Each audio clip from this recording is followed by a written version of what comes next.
Myst, Might, Mayhem. By Hanjung Liuya. Chapter 335. Mastermind. Part 4. It was a gamble for Mok Jiangan as well.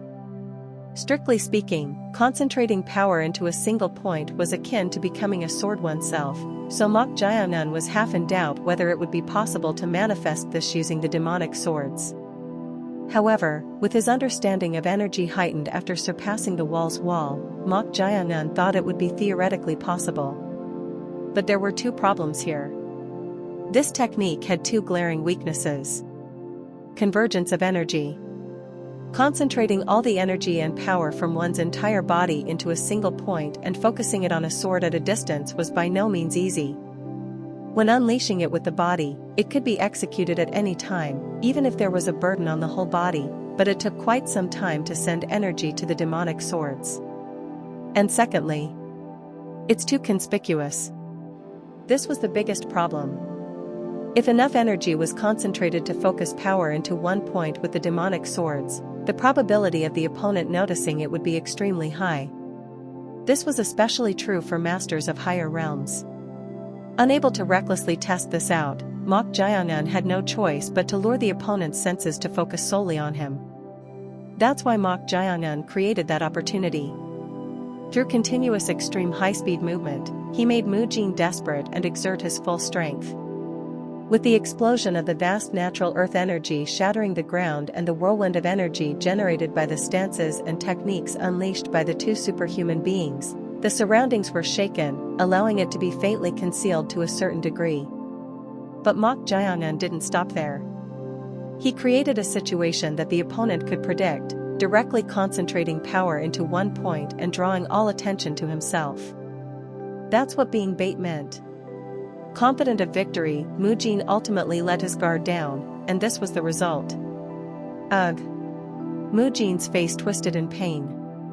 Seeing this, Mok Jiangan inwardly clicked his tongue. Although he had intuitively felt that the power would be weaker than when he unleashed it himself, since he had concentrated energy into a single sword to gather his strength, he hadn't expected it to fail to completely penetrate Mu Jin's body. Or is he that sturdy? In any case, the gamble had succeeded, but it was undoubtedly a technique that was difficult to utilize in many ways. Anyway, with the sword piercing his heart, the match was decided. No. I should finish it. The match would only end when the opponent's breath was definitively cut off. Unless a whim arose, Mok Jiangan, who never left any loose ends, removed his hand from the evil commandment sword caught in Mu Jin's grasp and formed a sword of demonic energy with his sword fingers. Whoosh! As Mok Jiangan was about to behead him, Mu Jin gritted his teeth and abruptly kicked Mok Jiangan's chest. Thud. As a result, Mok Jiangan was sent flying backward and fell, while Mu Jin also plummeted at a fast speed, pushed back by the force of his kick. Thump. Landing on the ground, Mok Jiangan barely regained his posture and clicked his tongue. The heart was pierced not by an ordinary sword but by his own energy-infused plundering killing sword. He hadn't expected Mu Jin to have this much strength left. However, even that seemed difficult now. The staggering Mu Jin couldn't even properly stand up. Ugh! No matter how much of a monster he was, transcending the realm of humans, having his heart penetrated must be unimaginably agonizing. No, it was rather astonishing that he was still breathing. Of course, Mok Jiangan himself had survived even after his heart area was stabbed, but Mu Jin was penetrated not by a simple sword strike but by a ghost sword imbued with demonic energy, so how was he still enduring like this? Well, it didn't matter. Even with a tenacious life, he would have no choice but to die if his head was severed. Swish! Clack! The evil commandment sword was drawn into Mok Jiangan's hand. Grasping the evil commandment sword, Mok Jiangan swiftly leaped forward. Whoosh! With his figure blurring and scattering, Mok Jiangan reached Mu Jin's front in an instant and attempted to behead him with the evil commandment sword. However, slam! Mok Jiangan, who was swinging the evil commandment sword imbued with black sword energy, abruptly stopped midway. As a result, a large, claw-shaped sword mark about 10 jang long appeared outward in the direction he had been swinging the sword. Boom boom boom. It was evidence that he had swung the sword with all his might to behead Mu Jin, who possessed a body as indestructible as Vajra. Gulp. Mu Jin subconsciously swallowed dry saliva. Perhaps due to his innate boldness, he didn't close his eyes, but the moment he perceived death, he couldn't help but feel tense involuntarily. At that moment, Mok Jiangun spoke. "What did you just say?" At Mok Jiangun's question, Mu Jin stared at him intently. Could it be that he had stopped the sword because of those words? As Mu Jin wondered, Mok Jiangun asked again. "What did you say?" Swish. The sharp blade touched the skin of Mu Jin's neck. The ominous black sword energy on the blade seemed ready to behead him at any moment. Although Mu Jin didn't fear it, he spoke, feeling curious. "Ha, ha. I asked what your relationship is with the three-eyed." At his answer, a glint flashed in Mok Jiangun's eyes. As expected, it seemed he had correctly read Mu Jin's lip movements. Mok Jiangun had read Mu Jin's muttering with an incomprehensible expression while looking at the sword piercing his heart using the art of lip reading. "Ha, ha. Could it be, cough, that you stopped because of those words? The three-eyed you mentioned. Do you mean a being with a third eye on the forehead?" At this question, Mu Jin furrowed his brows. How does this person know about the three-eyed his father mentioned? Then was his guess correct? It seems, cough cough, you really are related to the three-eyed. Otherwise, this wound wouldn't be, ugh. Sizzle. Before he could finish speaking, steam began to flow from Mu Jin's body, and his blackened body gradually turned red. Along with that, Mu Jin continuously vomited blood. Blarg. The golden bracelet's ratchet on Mu Jin's right wrist turned. Click click click. The number on the ratchet rapidly increased and returned to 10. Then, the steam from Mu Jin's body stopped, and his face turned pale. Did he forcibly seal his energy? Mok Jiangun made that guess while looking at the bracelet on Mu Jin's right arm. As Mu Jin's momentum weakened, the bracelet seemed to suppress his energy as if it had been waiting. Having somewhat returned to a more human-like appearance, Mu Jin raised his head with great difficulty, his face even more agonized. His rough breathing made it seem like he would stop breathing at any moment. For a fleeting moment, Mok Jiangun fell into contemplation. Should he keep Mu Jin alive to learn something he knew about the three-eyed or not? However, Mu Jin was an extremely annoying opponent. Mok Jiangun himself had also considerably depleted his energy while fighting with all his might, so if he gave Mu Jin even the slightest chance to recover here, who knew what would happen? Kill him, Zhongsheng. This guy is too dangerous. Even if it's not this monster-like fellow, there will be other opportunities to obtain information. Chong Ryong urged him to kill Mu Jin. Within the wooden figurine in Mok Jiangun's bosom, she had closely observed the fight more than anyone else. That's why she believed Mu Jin should never be given a chance to recover. However, let's hear him out first. What? You again? Ha! Chong Ryong clicked her tongue at Mok Jiangun's stubbornness. She couldn't understand why he displayed such dangerous whims at times like this. At that moment, Mok Jiangun lightly waved his hand. Swish. Then, pop. The plundering killing sword that had been stabbed into Mu Jin's back, piercing his heart, was pulled out. Ugh! A scream burst from Mu Jin's mouth at the pain. From Mu Jin's perspective, it was the most extreme pain he had ever experienced in his life, so he couldn't help but suffer. His clan possessed innate physiques, so they were stronger against pain compared to others, and their sturdy bodies rarely sustained injuries. This applied not only externally but also internally.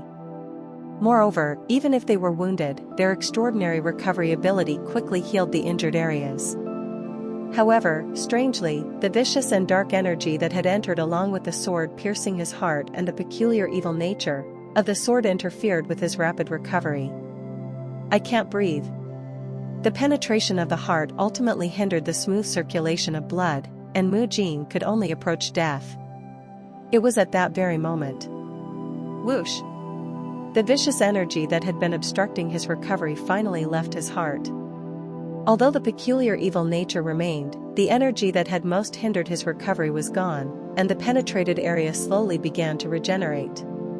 And as the blood circulated, Mujin exhaled roughly as if his blocked breathing had burst open. Mok Jiangan said to him, "Seeing you breathe again after I only adjusted the demonic energy makes me contemplate my choice." Demonic energy? Yes. You can feel that energy that left your heart, right? At Mok Jiangan's words, a glint flashed in Mujin's eyes. Why? It must be out of necessity, right? Necessity? Could it be because of that three-eyed? No, what is your relationship with the three-eyed? Mujin, whose mind had suddenly cleared, asked Mok Jiangan.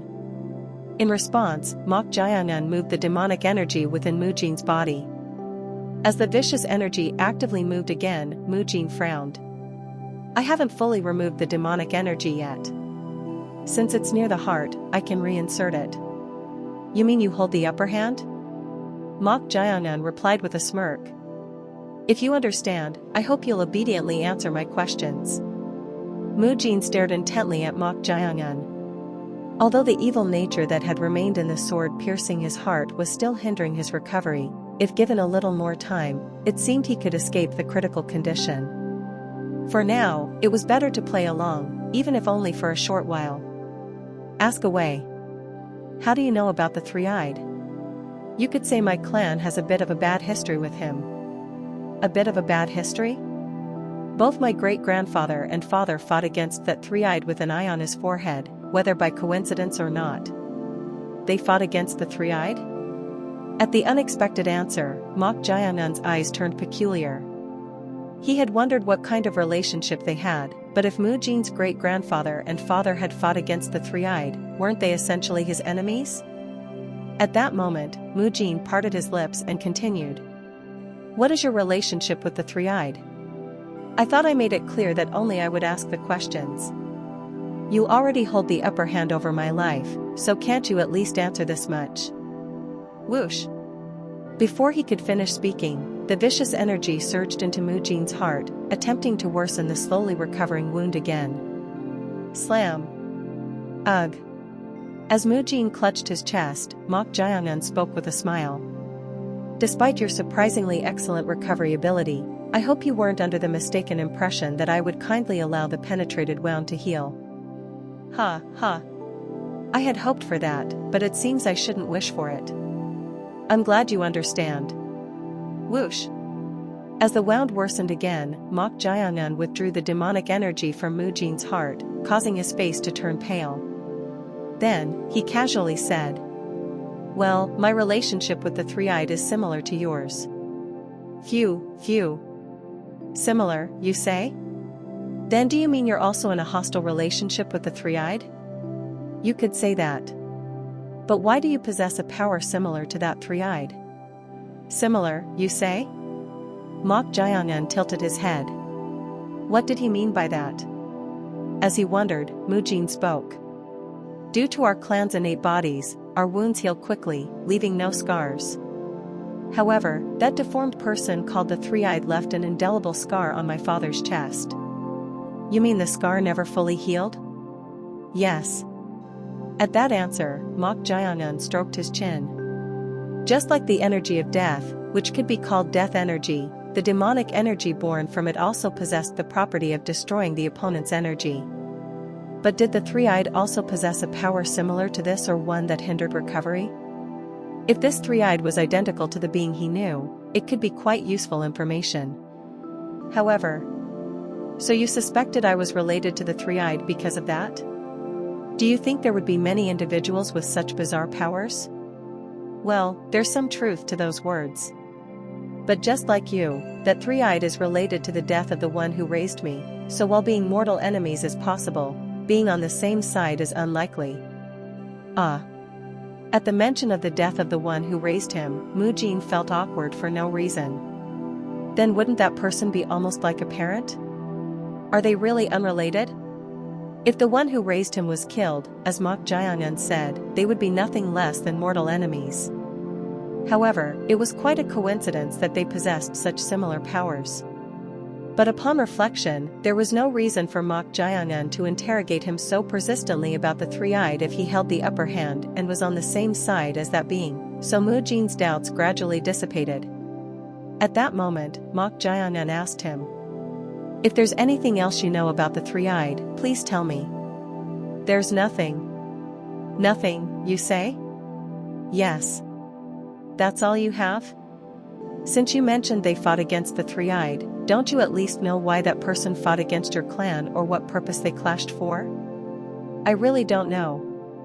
All I know is that the three-eyed infiltrated the place where our clan resides and was driven away by my father." At these words, one of Mok Jiangyun's eyebrows rose. He had thought Mu Jin might possess some useful information, but it was disappointingly lacking. If this was truly all, there was no point in further conversation. If that's all, it's unfortunate. If you had more useful information, I could have spared your life in exchange. That's uncertain. To the hesitant Mu Jin, Mok Jiangyun spoke with a chilling smile. That's the correct answer. You are a significant hindrance to my work. Flinch. At the strong malice he felt for the first time, Mu Jin momentarily shuddered. He had never encountered someone like this in his life. With concern, Mu Jin stared at him and spoke. Chapter 336. Mastermind. Part 5. On a mountain peak not far from the Sichuan Tang clan's estate. Oh my! An elderly, hunched woman leaning on a cane was left dumbfounded. And for good reason. Anyone witnessing this tremendous duel would be astonished. This had already surpassed the level of ordinary martial artists. It was literally a confrontation between superhumans.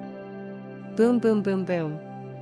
Every time they swung their swords or fists, everything around them shattered and split apart in utter chaos. The surroundings had already been reduced to ruins, with not a single place left intact. Seeing this, the hunched old woman, her mouth agape, clicked her tongue and spoke. Lady Chenchu. It seems they have already transcended the realm of humans. Indeed. Beside the old woman stood a woman with half black and half white hair. Dressed in a provocative yet bright yellow attire reminiscent of rapeseed flowers, revealing her cleavage, she was both mysterious and incomparably beautiful. As her voice sounded somewhat subdued, the old woman, thinking she might be in a foul mood, cautiously glanced to the side. But something seemed strange. Lady Chuanchu's eyes, which were observing their duel, sparkled with fascination and interest. Has she developed an interest? She was the most emotional among the executives of her realm. As a result, she was quite capricious and prone to mood swings, so it was difficult to understand why she was showing interest now.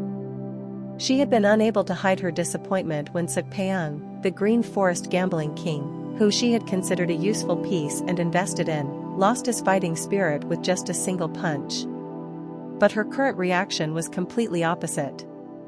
Is it because of that monstrous human fighting against the hidden power of the Tang clan? The old woman's guess was none other than that human. While the hidden power of the Tang clan was astonishing, that suddenly appeared human was also no pushover. When the monstrous hidden power of the Tang clan began to fully unleash its strength, Lady Chenchu had said with a surprised expression, "He's strong." With this level of power, he wouldn't be inferior even when compared to the 6 heavens, let alone the 8 stars. "6 heavens, you say?" The 6 heavens were considered the pinnacle among martial artists. But did those unknown individuals possess strength comparable to such formidable figures? How had they never been caught by their intelligence network? It was truly astonishing. Now it made sense why that person remained seated, maintaining caution. The Central Plains was not a place to be taken lightly. However, the old woman let out an exclamation as she watched the duel. Their fight was reaching its climax.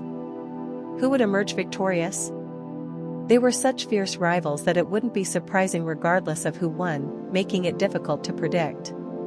But eventually, a winner was determined. And the victor was. How can this be? Contrary to expectations, it was not the hidden power of the Tang clan but the one wielding that vicious energy who emerged victorious. In that case, there was only one thing for them to do. Lady Chenchu. As you said, now is our chance. Fisherman's gain. It was a saying that a third party could benefit from the fight between a crane and a clam, meaning an outsider could profit from their conflict. What they had been aiming for was precisely this fisherman's gain. At first, it was simply to gauge the level of the hidden power.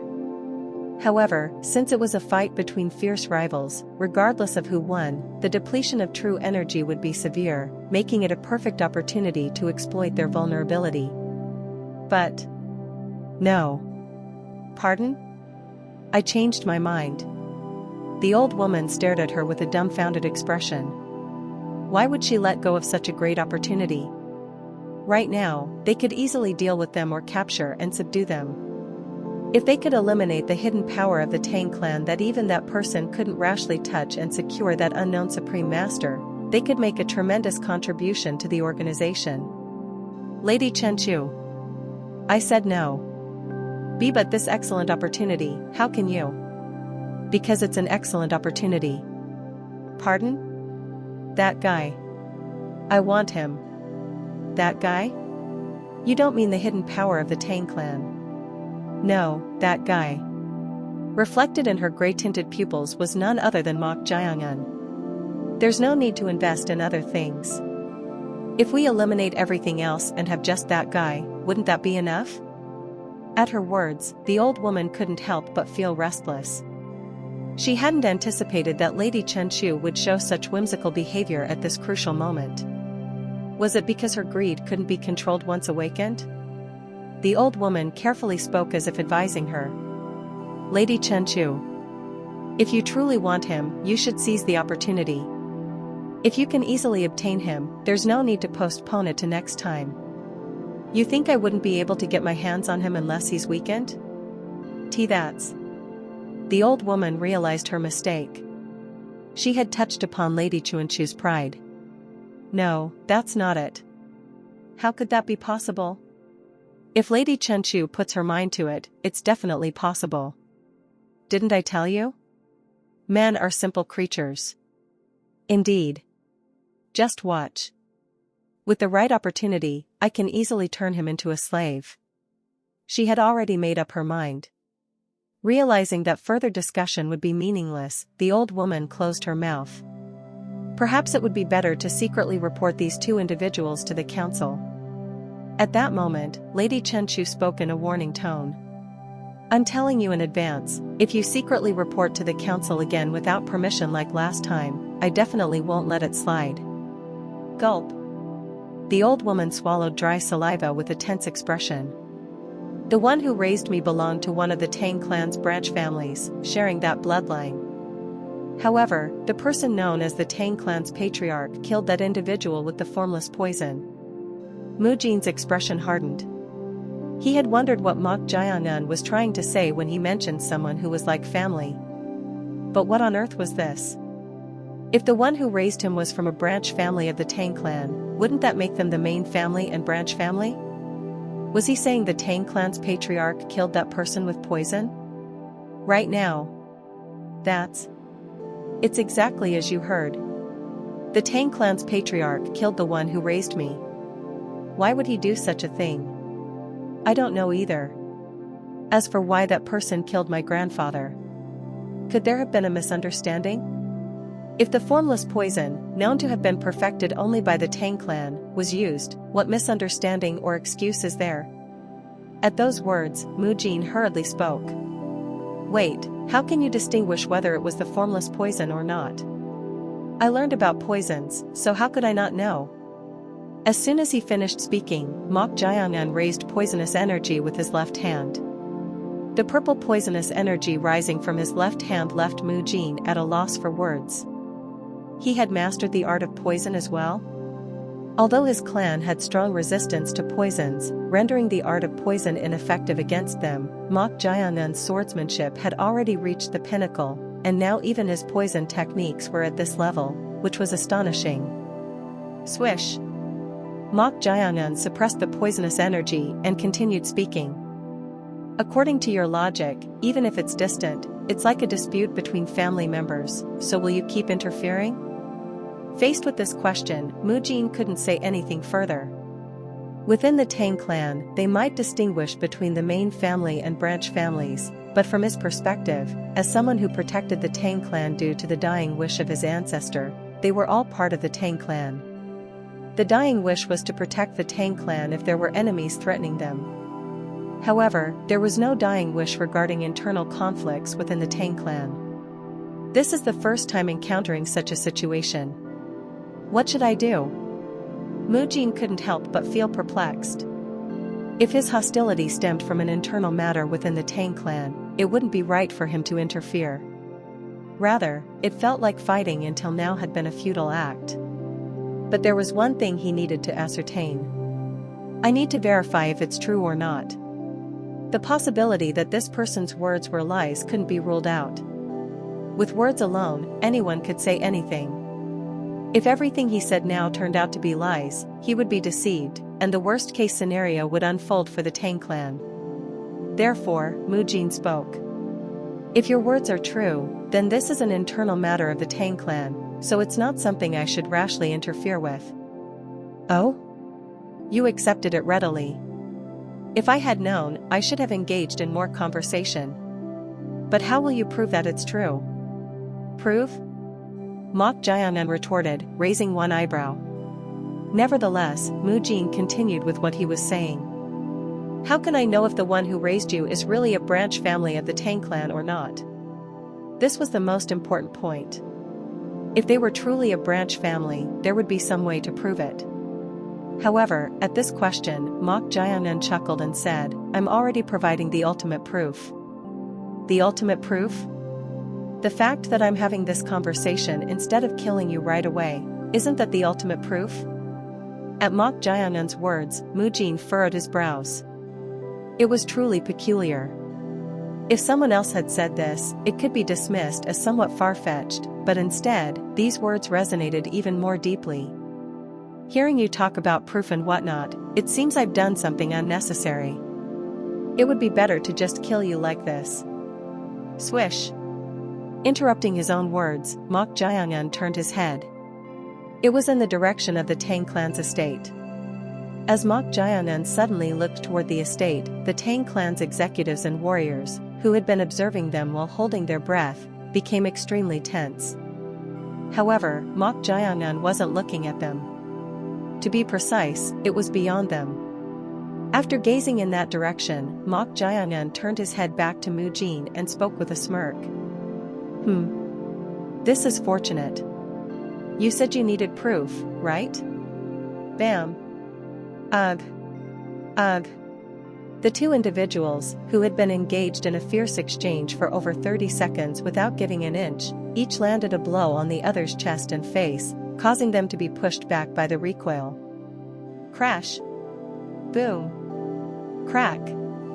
As the body of the 8-poisoned snake staff Guyong Sao was flung back and collided with a tree, the trunk snapped and melted away due to the intense poisonous energy.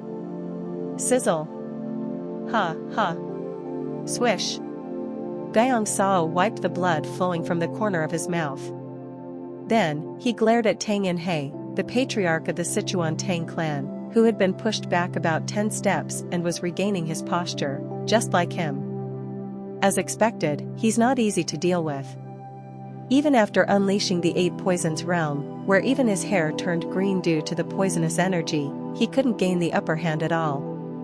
Despite not neglecting his cultivation at all, the fact that they were still equals meant that his opponent had also steadily improved his martial arts over the years. This won't be easy. In the end, the key is the secret technique. Realizing that the battle wouldn't be decided like this, Guyong Sao thought he couldn't continue this way. The same was true for his longtime rival, the Tang clan patriarch Tang In-hei. PFT. Spit.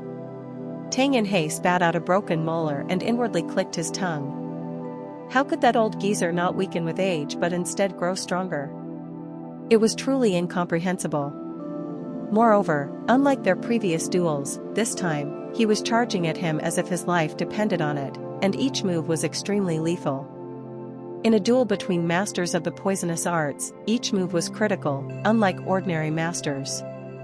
Since each move was a poisonous technique, immediate detoxification was necessary upon being hit, resulting in a much greater depletion of energy. That's why Tang Yanhei had always wanted to avoid a confrontation with Guyong Sao. This won't do. I don't have much left, but to quickly end this, I need to unleash the formless poison technique. The formless poison technique. It was the Tang clan's greatest secret technique, developed over 3 generations from his grandfather to his father. Having made up his mind, Tang Yanhei assumed the stance for the formless poison technique. Suddenly, the indigo-colored poisonous energy flowing from his entire body disappeared, and his surroundings began to waver and ripple like a mirage. Croak! Croak! On the other hand, Guyong Sao's throat swelled up like a toad's, as if ready to burst out at any moment, and his momentum was not ordinary. His entire body was engulfed in green poisonous energy, and the surroundings were gradually melting away as the poisonous energy continued to converge. Sizzle, sizzle, sizzle. Faced with their imposing auras, Mok Jiangun's subordinates held their breath and observed. The confrontation was between one of the 8 stars, who could be considered the top masters of the martial arts world, and a supreme master of poisonous arts from the western regions who was not inferior to him. They couldn't take their eyes off them. As the 2 supreme masters glared at each other, waiting for an opportunity, it was at that very moment. Swish! Thud! Someone descended from the sky and landed where they were. My lord! It was none other than Mok Jiangun. At this sound, Tang Yanhei, the Tang clan patriarch, momentarily startled, involuntarily glanced in that direction. However, Tang Yanhei, who had turned his gaze, widened his eyes, unable to hide his bewilderment. Not only was Mok Jiangun there, but also Mu Jin of the Yu clan, who could be considered the guardian of the Tang clan, was beside him. What is this? Chapter 337. Mastermind. Part 6. Tang Yanhei, the patriarch of the Sichuan Tang clan, couldn't hide his bewilderment. Since they were thoroughly opposed to each other, he had thought they would fight to the death, with only one of them surviving. But why did the one known as the guardian of the Tang clan appear alongside the person mentioned in the Holy Fire Priestess's prophecy? Unable to comprehend the situation, Tang Yanhei's mind was thrown into confusion. What on earth was happening? At that very moment. Foolish of you to be distracted in front of this old man. Flinch. Startled by the resounding rebuke, Tang Yanhei turned his gaze. At that instant, as if a toad had been waiting for its prey, the 8-poisoned snake staff Guyong Sao unleashed a pair of palms imbued with tremendous momentum and poisonous energy. Toad Poison Technique Secret Art, 8 Poisons Domination. Boom. Oh no. Tang Yanhei's eyes wavered as he realized he had been caught off guard and lost the initiative. If he didn't handle this carefully, he might lose his life not to the person from the prophecy but to this old man. Whoosh! Despite the panic, Tang Yanhei maintained his composure and tried to create distance by leaping backward. Of course, Guyong Sao had no intention of letting him escape and immediately pursued him. Incredible! For a fleeting moment, Tang Yanhei couldn't help but marvel at the flawless and tremendous poison palm technique and its momentum. Naturally, compared to before, Guyong Sao's power had risen, and Tang Yanhei could feel the increased sophistication of his techniques and the growth of his martial power. However, he could tell that this move was thoroughly designed to target him. Realizing that Guyong Sao had taken all their previous duels as a stepping stone and honed this technique solely for this moment, Tang Yanhei had no choice but to acknowledge it. He created it solely to make me submit thoroughly. If it had been him just a few months ago, he would have had no way to block this technique. But after a few real battles, he had nearly perfected it. Formless Poison Technique. 9 Bereavements Dark Grievance. Whoosh! Tang Yanhei, his entire body seeming to ripple like a mirage, stopped retreating and boldly leaped forward. The foundation of the poisonous arts was to internalize poison within the body and emit it along with one's energy. Therefore, the power and momentum of the poisonous arts varied depending on how strong and abundant the internalized poison was. Old Guyang. I have no choice but to win this match. Until now, no one in the Tang clan had ever internalized the formless poison as a poisonous art. However, over 3 generations, they had systematized a way to internalize the formless poison, and based on that, he had perfected the formless poison technique. It was regrettable that there wasn't much formless poison left, but he was confident that this formless poison technique was invincible. Old man, this is the end. Seeing the resolve in Tang Yinhei's eyes, Guyang Sao steeled his determination. From the moment the color of the poisonous energy turned colorless, he had suspected that Tang Yinhei might have become capable of wielding the formless poison, so he had already prepared to risk his life. It doesn't matter. Anyway, this was also within expectations. Even if I succumb to the formless poison, this old man will win the duel. Sacrificing flesh to gain the bone. There was a saying about giving up one's flesh to obtain the bone. Guyang Sao was determined to sacrifice his own life and seize victory in this final duel. To remain the undisputed master of poisonous arts in this era. That was his final wish. Boom. Thus, the 2 masters of poisonous arts were about to collide. It was at that very moment. Slam. Just as they were about to clash, someone intervened between them. It was none other than Mok Jiangan. What? Young Master Mok? Mok Jiangan grabbed Guyang Sao's wrist as he unleashed the palms of the toad poison technique and flung him upward. Crash. Ugh. No matter how much of a secret art it was, in an unexpected situation, Guyang Sao's body was sent flying up to 5 jang in height since his martial power was inherently inferior to Mok Jiangan's. Slam. At the same time, Mok Jiangan and Tang Yinhei's palms collided. Upon impact, Tang Yinhei's face turned red and blue, and he was sent flying backward. Just like Guyang Sao, since he was inferior in martial power, the moment their palms collided, internal pressure surged from within. Whoosh! The repelled Tang Yinhei was pushed back more than 10 steps before he could stop. Although it was just a single collision, his 5 viscera and 6 bowels were boiling, and it felt like blood would surge up at any moment. That monster. Tang Yinhei inwardly clicked his tongue. He knew that Mok Jiangan had just fought against the Yu clan, who could be considered the guardians of the Tang clan. The depletion of his true energy must have been tremendous, yet he still had this much strength left. However, while suppressing his inner turmoil, the corners of Tang Yinhei's mouth twitched. An unexpected fortune had occurred. Originally, that palm strike should have hit that old man Guyang Sao, but Mok Jiangan had taken it instead. He felt like cheering inwardly. Ha ha ha. Foolish bastard. He didn't know why Mok Jiangan had intervened, but since he had received the formless poison with his bare body, it was over. His grandfather, the 1,000 poison hands Tang Yanzhang, had said that even if he were a supreme master who had reached the pinnacle of internal energy, if he were poisoned by the formless poison, he would not survive. That's how much the formless poison was the epitome of poison. No matter how high a realm a supreme master had reached, if properly exposed to this poison, detoxification was impossible. The only variable was that since this was the first time someone who had surpassed the wall's wall and reached the realm of a great master had been afflicted by the formless poison, it was difficult to estimate how long they could endure. Thud. At that moment, Guyang Sao, who had soared into the air, landed on the ground.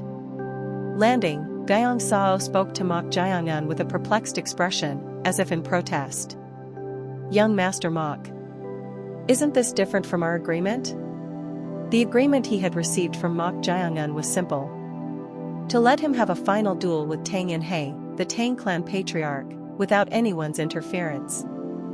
However, he had never anticipated that Mok Jiangan, who had made the agreement, would intervene midway. In response, Mok Jiangan shrugged his shoulders and said, "Well, what agreement did I violate?" "No. Intervening during the duel. If I hadn't intervened, you would have certainly lost your life. It's a duel, young master." Have you already forgotten the price you paid to make a deal with me? What did I say back then? That's... Gyeong Sao couldn't bring himself to finish his sentence. Thanks to Mok Jae-eun, he had been able to lose his face instead of his life and escape the organization's attention by becoming a dead man. Because he had become a dead man, his family would no longer be threatened. As a result, Gyeong Sao had vowed to dedicate the rest of his life to Mok Jae-eun if he could fulfill just one wish. Throwing away your life before paying the price is a violation, isn't it? At Mok Jae-eun's words, Gyeong Sao couldn't give any response. After all, it was unlikely that a supreme master who had reached the realm of a great master like Mok Jae-eun would fail to read his intention of sacrificing his flesh to gain the bone. That's why he had intervened. With this, Gyeong Sao's gaze naturally shifted to Mok Jae-eun's hand. Although he hadn't seen it clearly, it seemed that Mok Jae-eun had not only disrupted his secret art but also collided with Tang In-hae. Surely he didn't directly collide? He thought that the person who had stepped in to save him wouldn't have done something so reckless. For every poison, there was an antidote, but the exception to that was the formless poison. Since young Master Mok also had some knowledge about poisons, he believed he would have noticed that Tang In-hae had internalized the formless poison to wield it as a poisonous art. At that moment, "May I call you young master you?" Tang In-hae, with his arms crossed, called out to Mu Jin, who was observing the scene. In response, Mu Jin spoke. "I'm Mu Jin. Call me whatever you like. It's a pleasure to meet you, young Master Mu Jin. As you can see, given the situation, I couldn't properly greet you, so I apologize for that. There's no need to mind such things. Thank you for your understanding. Since the matter is urgent, I'll get straight to the point. If I'm not mistaken, the Yu clan has been protecting our clan like a shadow for generations. Am I right? Let's say that's the case." The somewhat lukewarm tone made Tang In-hae inwardly puzzled. Why was he showing such a half-hearted attitude? As far as he knew, regardless of what he did, the Yu clan had a duty to protect him and the Tang clan according to the dying wish of their ancestors. Finding this strange, Tang In-hae continued with what he was saying. "But why are you together with that vicious beast who is trying to threaten our clan? I'm asking just in case, but surely the Yu clan hasn't abandoned the duty upheld by their ancestors, right?" At these words, Mu Jin scoffed. "Duty? Young master? You seem to be misunderstanding something, clan leader." Misunderstanding? What do you mean? I find it quite unpleasant that you're talking as if our Yu clan is some sort of subordinate to the Tang clan. You seem to regard the fact that we protect you because of the ties with our ancestor's wife and her dying wish as some kind of master-servant relationship. Flinch. At Mu Jin's words, which carried a sharp undertone, Tang In-hae seemed to realize his mistake and waved his hands, saying, "It's a misunderstanding." A misunderstanding. I absolutely didn't mean it that way. I was just perplexed that you were together with that vicious beast who was fighting against our clan, so I asked just in case. If I offended you, I, the clan leader, will apologize like this. Clap. Tang In-hae clasped his hands together and even performed a formal salute to appease Mu Jin. Although Mok Jae-eun had been exposed to the formless poison, the situation was still numerically disadvantageous, so he had to make sure to bring Mu Jin to his side. At that moment, Mu Jin spoke. "You said you were perplexed that we were together. Well, there's something I'd like to ask the Tang clan leader." Ask? What is it? Is there any reason for me to interfere in the Tang clan's internal strife? At Mu Jin's words, Tang In-hae furrowed his brows. Now the mystery of why they had come here together was solved. It seemed that when that monster couldn't easily win against Mu Jin, he had deceived him with sweet words. With this, Tang In-hae carefully spoke. Internal strife of the Tang clan? It's a misunderstanding. That person is not a member of our clan, so how can you characterize it as an internal strife? Not a member of the Tang clan? From what I've heard, the one who raised him was from a branch family of the Tang clan. He can no longer be considered a branch family. How can someone who joined a cult group that incites the people be considered a member of our clan? A cult group that incites the people? You must have heard of the religious group called the Fire Faith Order. They teach strange doctrines to innocent people and lure them astray. The Fire Faith Order? Ah. You see. You know about them too, don't you? And strictly speaking, that person is someone who was practically kidnapped and raised by someone unrelated to our clan because he fell into the Fire Faith Order and believed in some prophecy or whatnot. Kidnapped, you say? That's right. A member of a cult group who hasn't inherited a drop of the Tang clan's blood is maliciously targeting our clan for some unknown reason, so how can this be an internal strife? Would this be enough to bring Mujin back to his side? At the very least, now that Mujin knew about the Fire Faith Order's involvement, which was being oppressed as a cult group, he would develop some animosity as a resident of the Central Plains. However, Mujin tilted his head and said, "Clan leader. Has the misunderstanding been somewhat cleared now? It's strange. For someone who said he joined the Fire Faith Order and is no longer a member of the Tang clan, you seem to know a lot about him. You even confidently identified the specific person who raised him, even though I haven't mentioned who it is yet."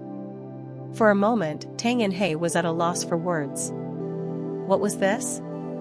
His intention was to inform Mujin that Mok Jiangan and Jiang Munno, the elder of the Heong sect, were involved with the Fire Faith Order, in order to instill animosity in Mujin. However, Mujin showed no interest in the Fire Faith Order at all. Young master. What's important is not that. This is about the Fire Faith Order. Regardless of the Fire Faith Order, there are more than a couple of things that don't add up. What the hell is wrong with this bastard? Faced with Mujin's tone and gaze filled with suspicion, Tang Inhe's mind became complicated. It was a completely different reaction than he had intended. Contrary to his expectation that Mujin would develop animosity and return to his side because of the Fire Faith Order, his suspicion toward Tang Inhe had grown even stronger.